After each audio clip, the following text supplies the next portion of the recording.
अस्सलामुअलैकुम प्रिय दर्शकों, आशा है आप सब अच्छे होंगे और अल्लाह की रहमत से स्वस्थ होंगे। आज हम एक ऐसी चर्चा करने जा रहे हैं जो न केवल दिलचस्प है बल्कि बहुत रहस्यमयी भी है। वो ये है कि आदम अलैहिस्सलाम के पृथ्वी पर आने से पहले क्या था। अल्लाह की सृष्टि की दुनिया का वो प्राचीन अध्याय जब इंसान नहीं था, उस समय की कहानी। हम इंसान खुद को अल्लाह की सबसे सम्मानित रचना मानते हैं, लेकिन सच तो ये है कि हमसे पहले ये पृथ्वी खाली नहीं थी। अल्लाह ने इस पृथ्वी को बिल्कुल खाली नहीं बनाया था, बल्कि इससे पहले यहाँ एक और मखलूक थी, जिन जाति। अल्लाह ने उन्हें आग की लपटों से बनाया था। जहाँ इंसान मिट्टी से आया है, वहीं जिन आग से आए हैं। जिन जाति एक विशेष मखलूक थी।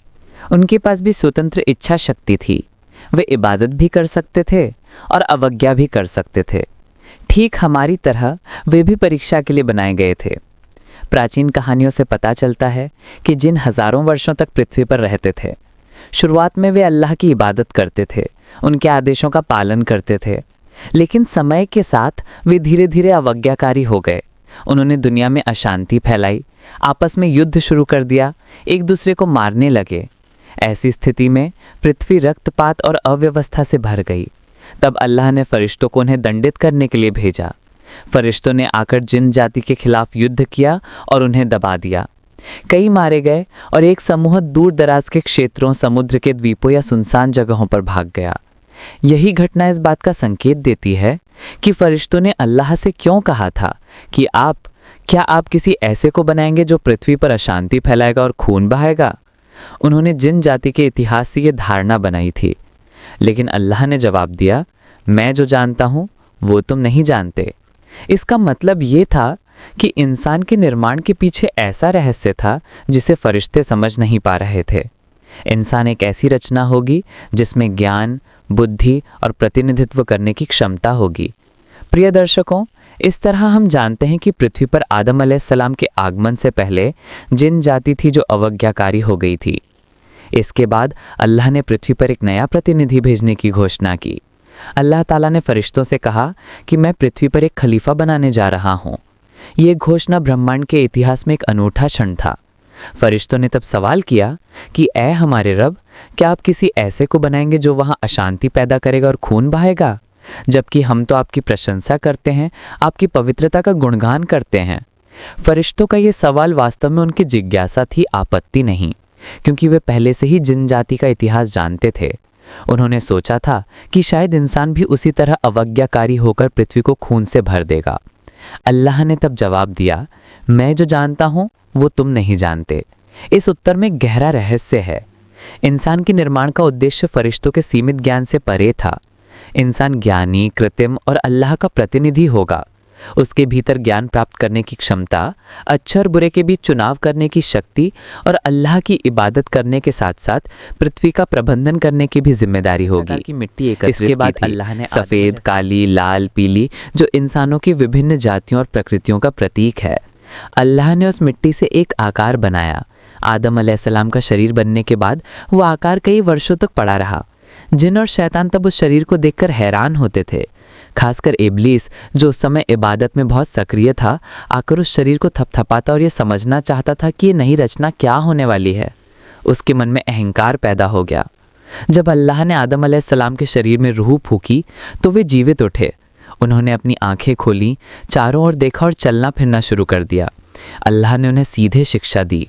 सबसे आश्चर्यजनक बात यही थी कि अल्लाह ने आदम अलैहिस्सलाम को सभी चीज़ों के नाम सिखा दिए। फिर उन्होंने फरिश्तों से पूछा कि तुम बताओ इन सब चीज़ों के नाम क्या हैं। फरिश्तों ने तब कहा, आप पवित्र हैं, हम केवल उतना ही जानते हैं जितना आपने हमें सिखाया है।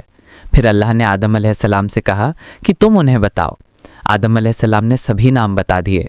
ये दृश्य देखकर फरिश्तों को समझ में आ गया कि अल्लाह ने इंसान को जो क्षमता दी है वो उनके पास नहीं है। इंसान सिर्फ इबादत नहीं करेगा बल्कि ज्ञान से पृथ्वी का प्रबंधन भी करेगा। जब अल्लाह ताला ने आदम अलैहिस्सलाम को बनाया और उनमें रूह फूकी तो उन्होंने फरिश्तों को आदेश दिया कि तुम आदम के सामने सजदा करो। ये सजदा इबादत के लिए नहीं बल्कि सम्मान प्रदर्शित करने के लिए था। ये अल्लाह की ओर से एक परीक्षा थी जिसमें ये देखा जाना था कि अल्लाह के आदेश के सामने कौन विनम्र है और कौन अहंकारी। सभी फरिश्तों ने अल्लाह के हुक्मों को मानते हुए सजदा किया। वे जानते थे कि अल्लाह के हुक्मों को मानने के अलावा और कोई रास्ता नहीं है, लेकिन एक ने अवज्ञा की। वो था इब्लीस। इब्लीस वास्तव में एक फरिश्ता नहीं था, बल्कि जिन जाति का था, लेकिन वो इबादत में इतना मेहनती था कि उसे फरिश्तों के समूह में जगह मिल गई थी, लेकिन उसके अंदर अहंकार छिपा हुआ था। जब उसे सजदा करने का आदेश दिया गया तो उसने कहा, क्या मैं उसे सजदा करूं जिसे आपने मिट्टी से बनाया है? मैं तो आग से बना हूं और आग मिट्टी से बेहतर है। यही उसकी बर्बादी थी। अहंकार और घमंड ने उसे नष्ट कर दिया।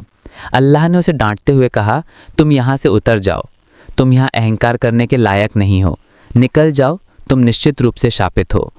तब इब्लीस ने अल्लाह से समय मांगा। उसने कहा, ऐ मेरे रब, मुझे क़यामत तक के दिन की मोहल्लत दीजिए। अल्लाह ने कहा, तुम्हें मोहल्लत दी गई। इसके बाद इब्लीस ने घोषणा की कि मैं आपके सीधे रास्ते पर बैठूंगा। मैं सामने से, पीछे से, दाईं ओर से और बाईं ओर से आकर उन्हें गुमराह करूंगा। मैं उनमें से अधिकतर को आपका शुक्रगुजार बंदा नहीं बनने दूंगा। इस तरह इब्लीस इंसान का चिर शत्रु बन गया। उसका उद्देश्य इंसानों को गुमराह करना, उन्हें अल्लाह का अवज्ञाकारी बनाना और उन्हें जहन्नुम की ओर ढकेलना है। दूसरी ओर अल्लाह ने आदम अलैहिस्सलाम को बताया कि वे पृथ्वी के प्रतिनिधि होंगे। उन्हें ज्ञान से सम्मानित किया गया। फरिश्तों से सजदा करवाकर उनकी प्रतिष्ठा प्रकट की गई, लेकिन साथ ही ये भी घोषणा की गई कि इंसान के सामने हमेशा एक चिर शत्रु शैतान रहेगा जो उसे धोखा देने की कोशिश करेगा। प्रिय दर्शकों, इस घटना में हमारे लिए एक सबक है।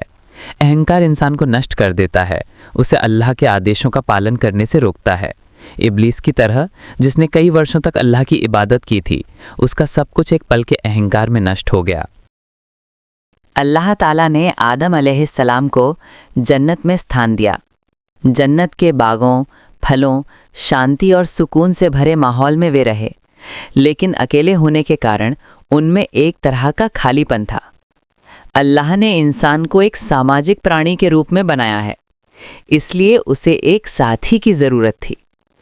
तब अल्लाह ने आदम अलैहिस्सलाम के शरीर से हव्वा अलैहिस्सलाम को बनाया। हदीस में आया है कि अल्लाह ने उन्हें आदम अलैहिस्सलाम की पसली की हड्डी से बनाया था। ये साबित करता है कि महिला और पुरुष एक दूसरे के पूरक हैं। हव्वा अलैहिस्सलाम के बनने के बाद आदम अलैहिस्सलाम अपनी तन्हाई दूर कर सके। इस प्रकार मानव जाति के परिवार और सामाजिक जीवन की शुरुआत हुई। अल्लाह ने उन्हें जन्नत में सब कुछ भोगने की अनुमति दी। कुरान के वर्णन के अनुसार अल्लाह ने कहा, ए आदम, तुम और तुम्हारी पत्नी जन्नत में रहो, जो चाहो खाओ, लेकिन इस पेड़ के पास मत जाना। ये उनकी पहली परीक्षा थी। अल्लाह चाहते थे कि इंसान को शुरू से ही ये सिखाया जाए कि उसे उनके आदेशों का पालन करना होगा और अवज्ञा करने पर परिणाम भुगतना होगा। लेकिन तभी इब्लीस को मौका मिला। उसने इंसान को गुमराह करने की कसम खाई थी। इसलिए वो आदम और हव्वा अलैहिस्सलाम के पास आया और कहा, क्या तुम इस पेड़ से नहीं खाओगे? अगर खाओगे तो तुम अमर हो जाओगे या जन्नत के स्थायी निवासी बन जाओगे। इब्लीस ने विभिन्न तरकीबों से उनके मन में संदेह पैदा किया। उसने कसम खाकर कहा, मैं तुम्हारा शुभचिंतक हूं। आखिरकार आदम अलैहिस्सलाम और हव्वा अलैहिस्सलाम ने उस पेड़ से फल खा लिया। तभी उनके कपड़े हट गए और उन्हें एहसास हुआ कि उन्होंने गलती की है।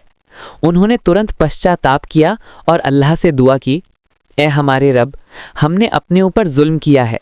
यदि आप हमें माफ़ नहीं करेंगे और हम पर दया नहीं करेंगे तो हम घाटा उठाने वालों में से हो जाएंगे।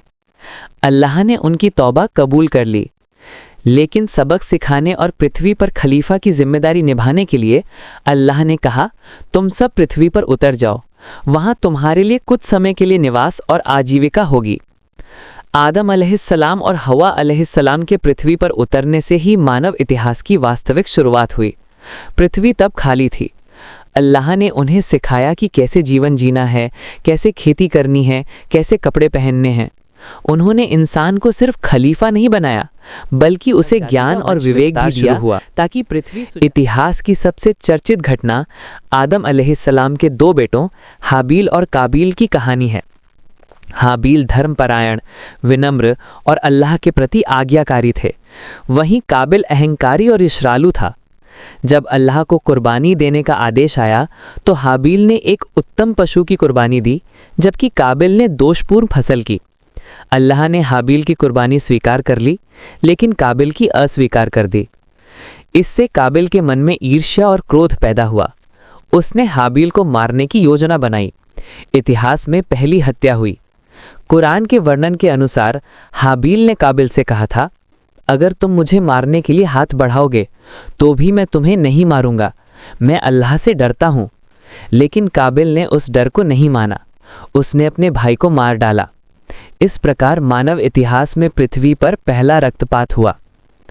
ये घटना साबित करती है कि यदि इंसान अल्लाह के आदेशों का पालन करता है तो वो जन्नत का हकदार है, लेकिन अहंकार, ईर्ष्या और अवज्ञा उसे विनाश की ओर ले जाती है। आदम अलैहिस्सलाम अपने बेटे को खोकर गहरे शोक में डूब गए। अल्लाह ने उन पर दया की, उन्हें नबूवत यानी पैगंबरी की जिम्मेदारी दी। उन्होंने अपनी संतानों को अल्लाह के प्रति आनुगत्य के महत्व को सिखाया।